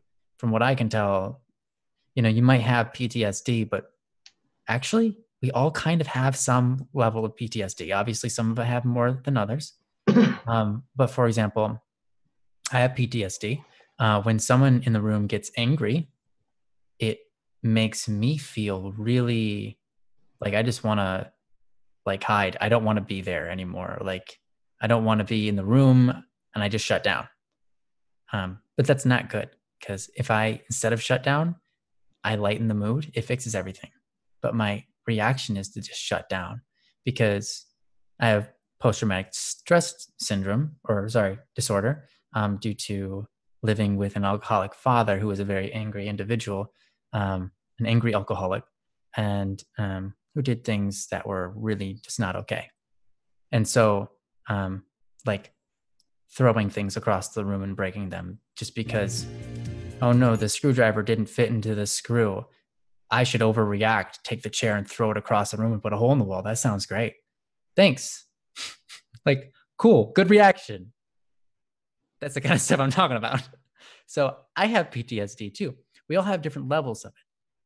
But it doesn't mean our lives are destroyed. It doesn't mean that changes our value. It doesn't mean that we're broken. It means that something happened in life. And it's an experience that we remember and we don't like. But we still get to pick our attitude at the end of the day. And we still can move on, and we're still incredible people. It's not our fault that that happened to us. It isn't. But it's also not our fault that we're even alive. It's also not our fault that we were fed as children so that we could have food, so that we could survive. And by the way, all of that was a sacrifice someone did for us out of their own heart, out of their own giving. You know, changing your diapers or feeding you or any gift that you have. So, and that includes the entire gift of life. So, Amira, I understand. Been stripped naked and beaten. That's definitely not fun, and that can be traumatizing. I've been beaten somewhat naked. But again, that doesn't change my value. I'm still just as lovable. I'm still just as able to love. That's all my choice. And things happen in life. They're not okay. You know, I don't know if you believe in God, but God didn't want that thing to happen to you. You know, I think there are people in the world, and it's unfortunate that people do bad things. People do things they shouldn't. And we have to suffer. All of us suffer from those things. But then people do good things, and we all gain from it. This light, this other light in my room, this fact that I have got light in this area. If I turn my light off, it gets a lot darker. If I turn that light off, you wouldn't be able to see me. That's because someone did something good, and we all benefit from light. And you can do good things. They don't necessarily have to be creating the light bulb. It's just an example. This is an easy example, okay? But yeah, I understand that life is not easy, but it's part of what makes it awesome. You know, we weren't put here, we weren't put on Earth for security. We were put here on Earth to do something amazing. And you can do amazing things. You might not realize what those things are yet. You might feel like you don't have a purpose. And right now, just you being you, by the way, is a part of that purpose. You are put here to be you. That's part of the purpose. And you fulfill that every day. But are you being the best you? That fulfills the purpose even better if you can be. But when you fail, that's okay. You can try again because it's not over. And your purpose doesn't stop just because you make a mistake. That mistake isn't who you are. That's something you did. And you should try your best to learn from it and get better, right? But life is confusing. Life is hard. I was kidding. Yes. But anyhow, you can get through this. You are important. And if you want to feel some friendships and learn that people care, go into our Discord. You have it. I'm pretty sure you do. Talk to people there, or talk to people on our website. Make posts in the forums. People will respond to you, and they'll want to get to know you. They'll spend time with you, and you'll spend time with them. and you want to get to know them. So understand that maybe right now you're in a situation where people around you don't care, but that doesn't mean no one else cares. So just remember that this is real too. And you're real. And we know that. And you're awesome. And we love you. So with that, I conclude my rambling and yeah. Yeah.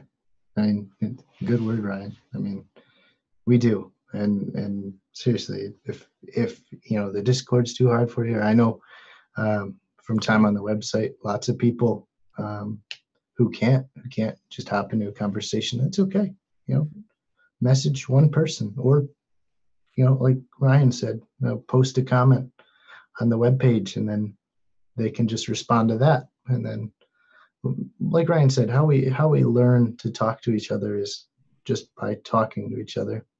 And it's difficult to make that first step, and it's difficult to learn to trust again.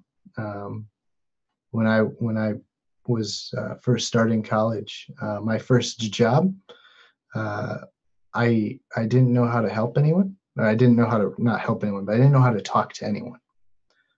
Getting out in front of talking people, this would not have happened before then. I couldn't have, even the fact that you're not here would have scared the living daylights out of me. But one of the things that I had was if in the job that I worked, I was for a golf course, and you wouldn't get paid if you didn't like help people out and engage them and to just be a part of the experience where you were. And so I learned to talk to people because I had to. And what I learned from that is that there's a lot of things that that aren't easy that become a lot easier as you do them. You know, like you kind of said, you're talking about life is hard and is confused. Love is confusing and life is hard is a quote from Adam Young of Owl City. But in his new album, he's got a song called "Be Brave," where he learned what it meant to be brave, because life is difficult, life is confusing, or yes, life is difficult, love is confusing, and I'm just as confused. But you know, it's a learning curve. It's something that isn't going to be there off the start, but that's okay to just enjoy and grow. So I'm just encouraged that you've taken the opportunity even to talk to us here right now. Yeah. Because I know that with what you've dealt with in life, even that must be very difficult for you. So reaching out and doing things like this is just such an encouragement to me. And I hope it's an encouragement to you that you're stepping into a new you, a better you, and to just continue to do that. So, yeah. So yeah, absolutely. And yeah, that's very true. It's like a talent. It's like anything, but like any talent, honestly, people think that they can never learn something, but then like, oh, I'll never be good at music or something, right? And yet I see people all the time that surprise me that they just pick up an instrument. They don't know anything about music. They have no music talent. They don't know how to sing. They don't know how to play guitar. And they pick up a guitar and they're like, and then they put time into it and they learn it, even though they're already 75 years old. And it's like, whoa, really? You decide to pick up the guitar like at 75? Yeah, you're pretty good at it. Yeah, I guess. Yeah, you just spend time with it and you get good with it. And language is the same. Talking to people is the same. So don't doubt yourself before you know, a lot of times we are afraid because we don't know how to solve every problem. But a lot of times everything is just improvised anyways. This entire conversation we're having is improvised. We're just going off of the flow of whatever's going on. But a lot of times we're afraid because we don't have all the answers, or we don't know, you know, we're not confident in ourselves because we've never done it before, or we haven't done it very many times.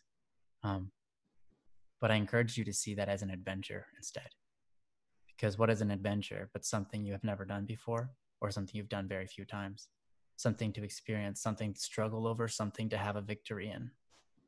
That's an adventure, but that's also what you're facing. And perception is everything. So I hope you perceive it as an adventure, an opportunity. And then you get to tell your story to somebody someday, and it will encourage them. Because I was the same. I mean, I used to be terrible at talking with people. I was terrible, terrible, terrible. And I hated talking to people. And I hated people. I just hated people. I really did. I'm not even joking. Everybody was stupid. I called everybody stupid. I didn't call them that stupid to their face. Right? But if there was like one thing, even one thing that we disagreed on, I was like, yeah, that guy's just stupid. You know, and he's an idiot and I don't like him. Or I never met him before, but he happens to like football or something. I'm like, yeah, but he's just like an idiot. So like, I don't talk to him. Like that's terrible. Huh? Did you kick him in the face? Oh yeah, totally. Oi, I don't like you. Sorry. Yeah, no, it's good. But that's where I came from. But I've come a long way. Yeah. Yeah, I've come a long way, and I'm not that way anymore, and I'm a lot better for it. I enjoy life now instead of hate it. And so we're all on that journey. And when you go through your journey, it's difficult, but it is fun too. Trust me, it is fun. It is fun to step outside your bubble and experience something and go through something awkward and come out the victor, saying, I did it. And then noticing the things in you that are changing and saying, I'm doing it. I'm growing. This is awesome. When you can lift up others, people around you, and make them want to grow. I mean, it's awesome. And you will do that.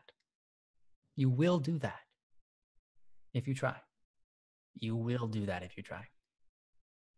But you got to try. And I know that you can. Don't doubt yourself. Don't let your brain go, oh, I'm scared. I can't do it. I can't do it. I can't do it. Don't talk yourself into not even trying, because that's what all of us a lot of times do. But yeah. I actually do hate almost everyone. My default. Yep. Totally get it. Totally get it. I was there. I promise you. And so was not this Joe, but CD Vianel. Me too. You were there? Yeah. Okay. You were there too. Okay. We've all been there. Wait. Yeah. People. I used to, like, everybody's stupid. Like, seriously, why is everybody so stupid? If only they were smart like me. You know, like, apparently I knew better than them, and yet I'm the one that hated life, right? Like, I'm the one that didn't know how to talk to people. I'm the one who was like, yeah, apparently I didn't know. So I had a lot to work on, but we all do. And I still do. But joy comes through the successes, and it's totally worth it. And someday you can be the type of person that loves people and that looks at somebody in the eye for the first time ever meeting them and saying, you are worth all the time I can give you and more. Someday you can get there, and that is joyful. That is beautiful.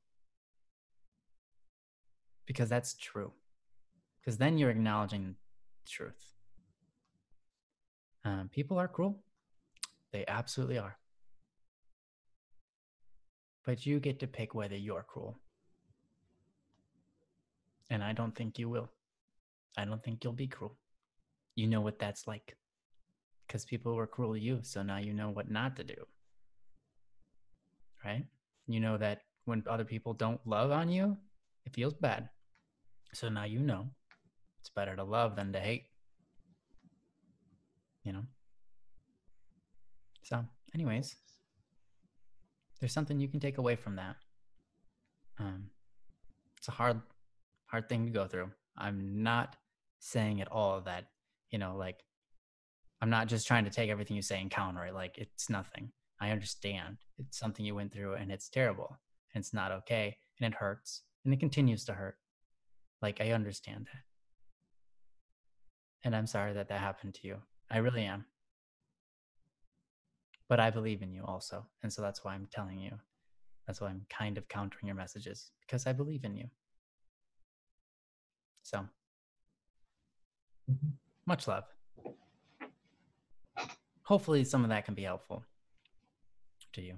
Probably more like what Joe said. I don't know, but yeah, it's hard sometimes. By the way, if anybody wants to, like, it can be hard to strike up a conversation. Amira's not gonna, like, who does she just go to randomly message, right? She can go to Discord and say hi. You can do that. That's a start. But if anybody wants to strike up a conversation with Amira first, go for it. She's a pretty cool gal. Mm-hmm. Yeah. Yep. All right. Cool. Well, good job. Yeah. Thanks for posting, Amira. Yeah. Or, well, reaching out to us. Yeah, it can be hard to do that. So props to you. Thank you very much. And also, I suppose we're nearing the end here. If Gage is here, we will do his. But if not, we'll close it down.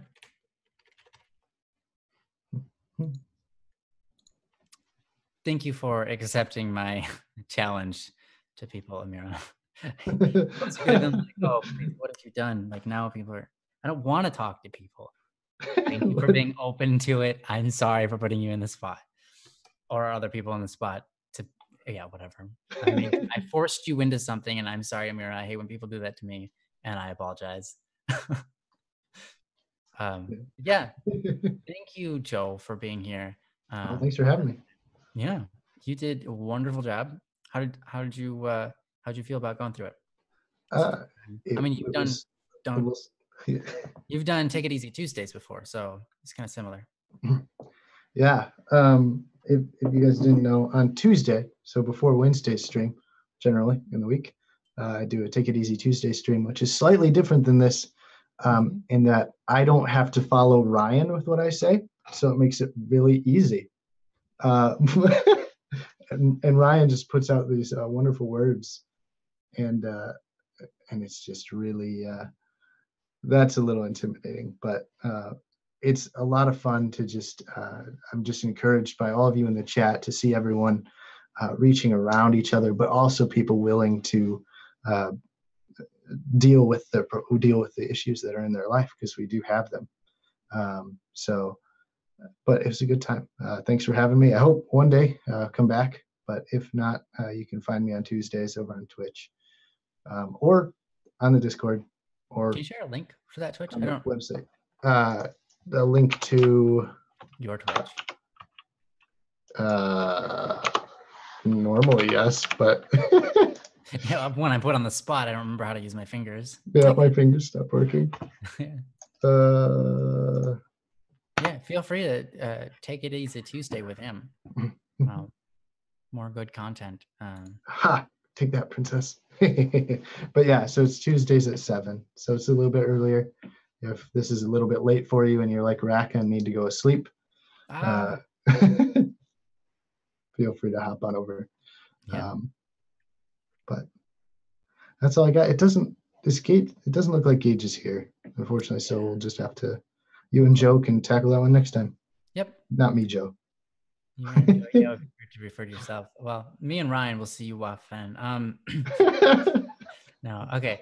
Thank you guys once again for being here. Thank you again, Joe, for being here as well, for covering for the other Joe. Kind of interesting. But anyways, it is what it is. They are, I don't know if I'm allowed to say this yet. I'm going to say it anyways. They're planning on doing something. It's a double cup of Joe. Ooh. So Joe and Joe are getting together for some early morning discussions. And I don't know exactly what they're going to be doing. I don't know how the whole thing will go, but there's going to be a show early in the morning called A Double Cup of Joe, starting at some point. I'm not sure. I don't know any of the details really beyond that. but I know that it's going to be Joe and Joe, and these two people are great, so it's going to totally be worth going to. But anyhow, I won't really share much more than that until I get more clarification about everything that it is. I don't want to promise anything that it's not. But you can make promises for us, and then we just have to live up to them. yeah, you have to live up to them. So every morning they are going to have 3 pieces of like steak, like in their big steaks. They're going to eat them right on the show for you guys, and they're going to no, it's absurd. They're going to be juggling and throwing pancakes at the wall.